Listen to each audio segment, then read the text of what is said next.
আমরা ইউক্রেনের কুরুক্ষোভ অঞ্চলে একটি জায়গাতে, এটা একটা গ্রাম, পুরো বিধ্বস্ত হয়ে আছে গ্রামটি রুশ আগ্রাসনে। আমরা ঘুরতেছি, এর সাথে আমার বন্ধু আছে। হ্যালো, এই যে আমি।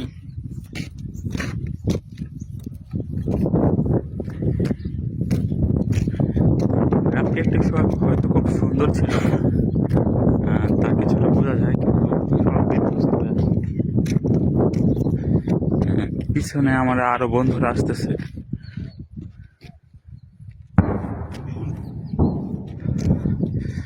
এখান থেকে কিছুটা দূরেই তুমুল সংঘর্ষ, যুদ্ধ চলতেছে।